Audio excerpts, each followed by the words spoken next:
मतलब एक आखिरी उम्मीद बची थी, वो भी अब इस स्टेटमेंट से खोती हुई दिख रही है। आखिर हम किसके पास जाएं? सरकार से हमें जवाब नहीं आ रहा है।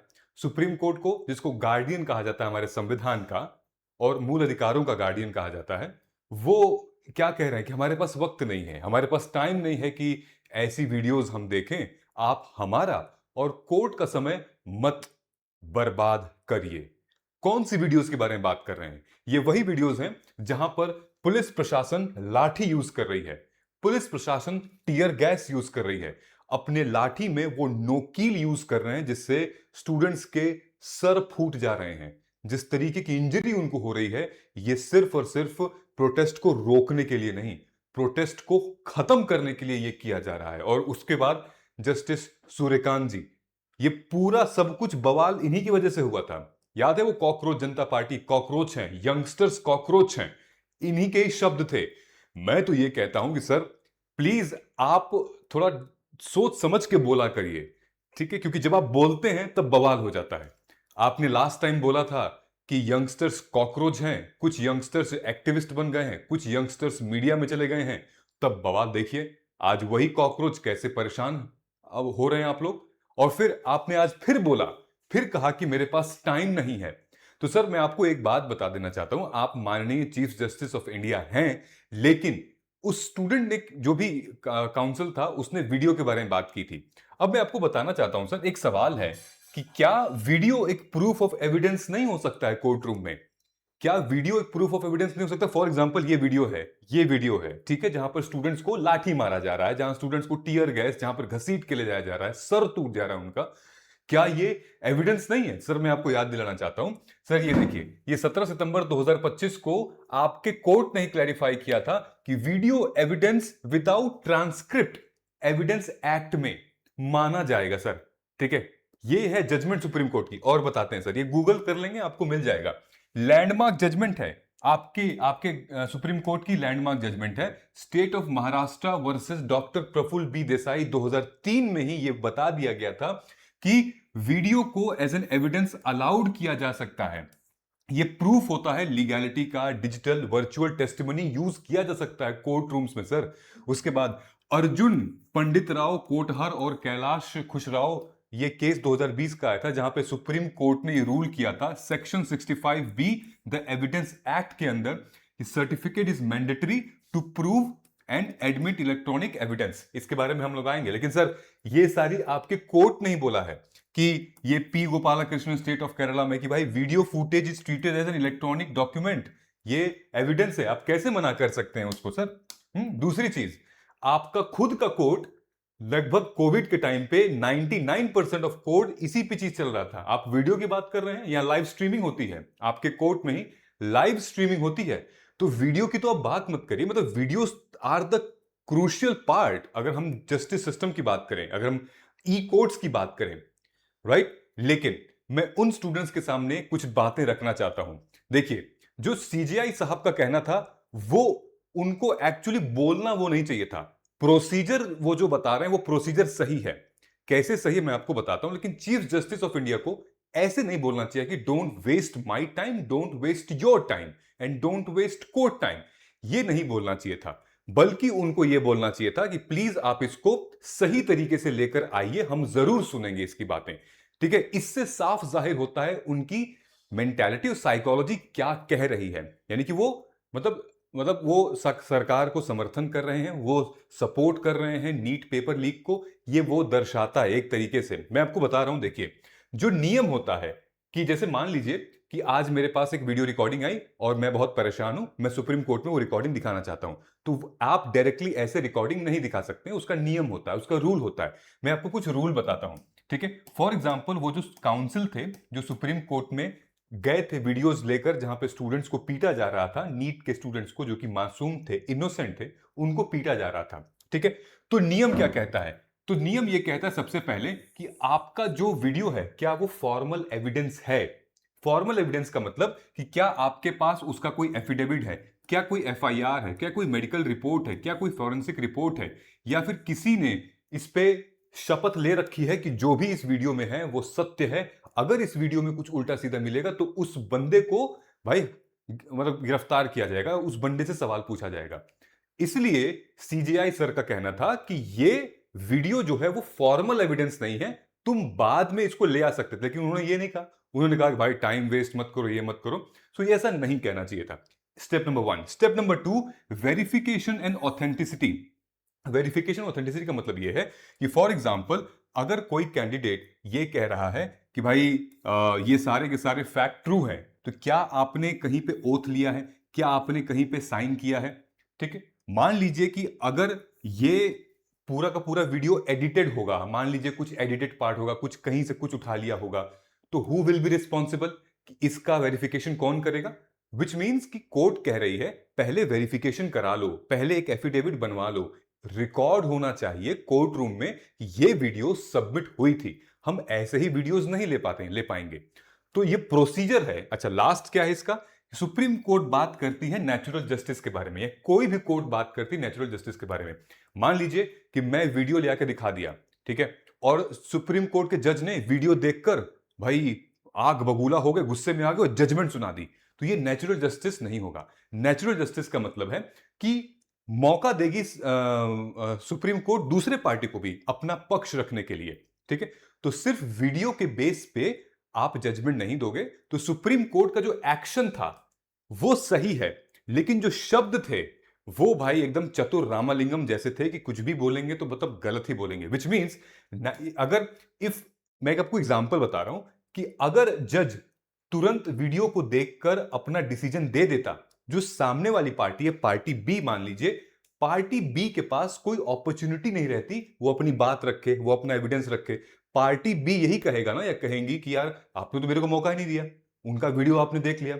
सरकार कहेगी अरे भाई दिल्ली पुलिस की बात तो सुनिए, कमिश्नर ऑफ पुलिस की बात तो सुनिए, सरकार की बात तो सुनिए। ठीक है, तो ये सब क्या है? ये फॉलो करते हैं नेचुरल जस्टिस, जिसको हम इस लैंग्वेज में कहते हैं audi alteram and partem, which means hear the other side as well. तो कहने का मतलब ये है कि सीजीआई सर को बोलना नहीं चाहिए था कि don't waste my time, don't waste your time. CJI sir को ये बोलना चाहिए था please follow the procedure and we will hear them out. ठीक है, लेकिन जिस तरीके से गुस्से में उन्होंने बोला वो गलत बोला। खैर, शुक्र है कि हमारे पास हाई कोर्ट भी है। तो रिसेंटली हाई कोर्ट ने क्या कहा है कि एक काम करो आप लोग, जो भी दिल्ली पुलिस कर रही है, जो भी ब्रूटैलिटी कर रही है, जो कॉकरोच जनता पार्टी है और नीट के प्रोटेस्ट में जितने लोग शामिल हो रहे हैं, तो एक काम करिए आप लोग, आप बढ़िया सा वीडियो बनाइए। ठीक है, ये जस्टिस डीके उपाध्याय और जस्टिस तेजस कारिया हैं, उन्होंने ऑर्डर किया है कि आप वीडियोस बनाइए और हम लोग वीडियोस को एक स्टैंडर्ड ऑपरेटिंग प्रोसीजर के तहत देखेंगे कि क्या वाकई में दिल्ली पुलिस ने या फिर जो होम मिनिस्ट्री है वो सही स्टैंडर्ड प्रोसीजर अपनाया है इस प्रोटेस्ट को रोकने और शांत करने के लिए। तो जनता से इन्होंने बोला है कि आप लोग वीडियोस बनाइए और आप लोग रेलेवेंट चीजें रिकॉर्ड करिए, पुलिस की ब्रूटैलिटी है उसको रिकॉर्ड करिए, फोटो खींचिए, ये सब करिए और इसको आप लोग डिटेल में एफिडेविट फाइल करिए, फिर केस करिए। ठीक है, तो यही बात कहनी चाहिए थी सुप्रीम कोर्ट में चीफ जस्टिस ऑफ इंडिया को, लेकिन उन्होंने क्या कहा? Don't waste time. ये बहुत बेकार सिस्टम है, मतलब ऐसा नहीं कहना चाहिए था। मैं आपको एक चीज दिखाता हूं।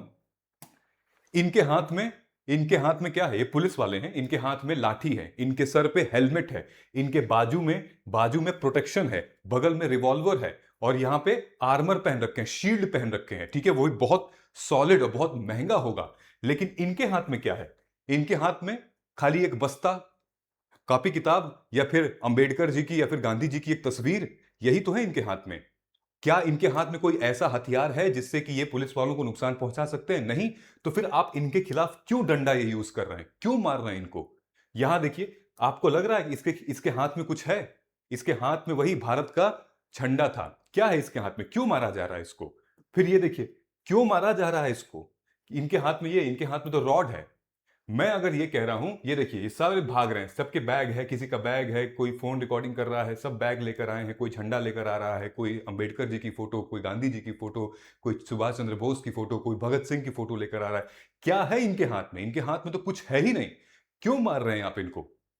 दूसरी चीज, अगर मैं ये कहता हूं, अगर हर एक स्टूडेंट को किसी ने अगर लाठी पकड़ा दी, किसी ने अगर मतलब खतरनाक औजार पकड़ा दिए इनके हाथों में, तो सोच के देखिए क्या होगा। पुलिस पर्सोनल कम पड़ जाएगी इस देश की।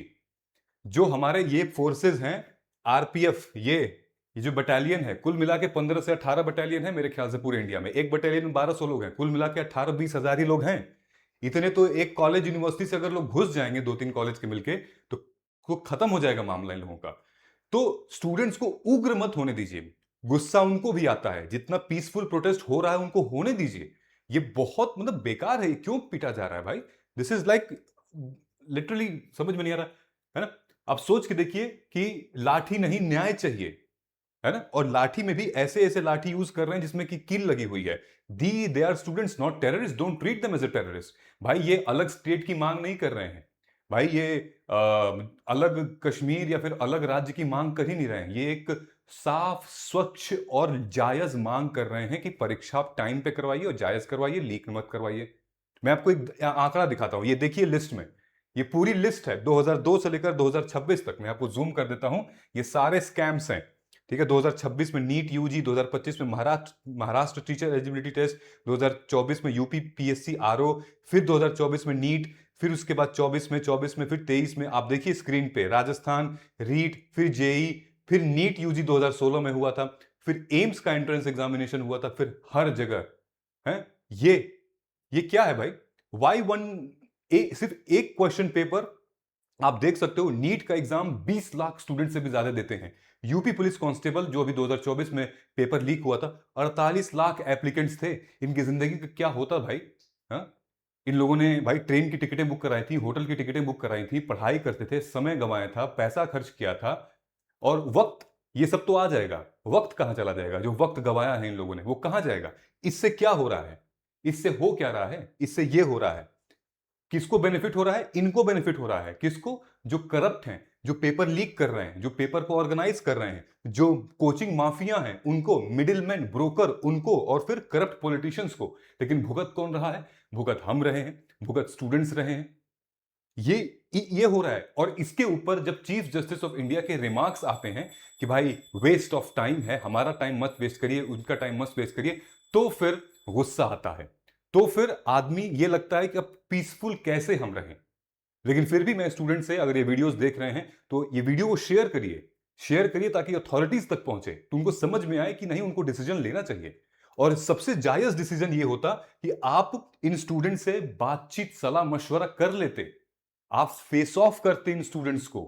ये नौबत ही नहीं आती पहली बात तो। Y didn't you face of? आपने क्यों नहीं इनसे बात की?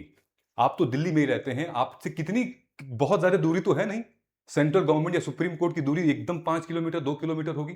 लेकिन ऐसे फासले देखें तो पता नहीं कितने दरवाजे हैं कि उनको क्रॉस करते करते हुए जाना है। 5 मिनट का टाइम लगेगा। अगर आपके कोई भी सरकार के जो भी नुमाइंदे हैं वो आके यहाँ खड़े होकर अगर 4-5 मिनट बोल दें कि नहीं हम आपके साथ हैं और आज के बाद ऐसा नहीं होगा, हम जिम्मेदारी लेते हैं, दैट्स इट, काम खत्म होने वाला है, सब वापस चले जाएंगे। लेकिन नहीं, हम किसी घमंड में हैं, हमें नहीं पता है। So this should not be done. This is now how democracy works. This is not a democratic country now. So we request to all the stakeholders, even the government, the police, and the just judiciary system, the legislative, the executive, everybody, that this is still resolved. हो सकता है, easily resolve हो सकता है, but अगर हम चाहें तो easily हो सकता है। बड़े से बड़े मुद्दे हमने resolve किए, लेकिन this is now big. Sir फट रहा है इन लोगों का, समझ में नहीं है मतलब किस तरीके, किस डायरेक्शन में देश हमारा जा रहा है। So, being a teacher, being a mentor of students, I raise voice against whatever brutality Delhi police has done on 20th July, 21st July, and still they are doing it. Please don't do it. आपके भी बच्चे हैं, आपके भी बच्चे exam देते हैं, उनके भविष्य के लिए ये लड़ रहे हैं। सो प्लीज मेक श्योर कि रिक्वेस्ट है आप लोगों से, ऐसा मत करिए, ठीक है? ये है, ये तस्वीर है, ये सारी तस्वीर है गाइस, आप देख सकते हैं। मिलते हैं हम लोग अगले वीडियो में, and thank you so much for this. In case if you have like watch this video till the end, comment करिएगा, जो भी आपके फर्स्ट रिएक्शन अगर आपको आता है कमेंट करके बताइएगा। देखिए हर चीज का तरीका होता है, सलीका होता है, एक कायदा होता है। सुप्रीम कोर्ट में जो चीफ जस्टिस ऑफ इंडिया ने बोला है, उन्होंने प्रोसीजर सही किया है, लेकिन उन्होंने जो बोला है वो गलत है, वो नहीं बोलना चाहिए था। प्रोसीजर फॉलो करिए, हम आएंगे वापस केस लेके, लेकिन आप जो ऐसा बोल रहे हो वो गलत है। जो दिल्ली पुलिस है वो करने का तरीका गलत है। जो आप कर रहे हो, आपको रोकना है वो तो ठीक है, करने का तरीका आपका गलत है, लाठी उठा ले रहे हो आप। Okay, so please please share this video as much as you can. और स्टूडेंट से मेरी यही रिक्वेस्ट है कि थोड़ा सा पेशेंस रखिए, धैर्य रखिए, हो जाएगा। Don't worry. Thank you so much, all the best and जय हिंद, जय भारत।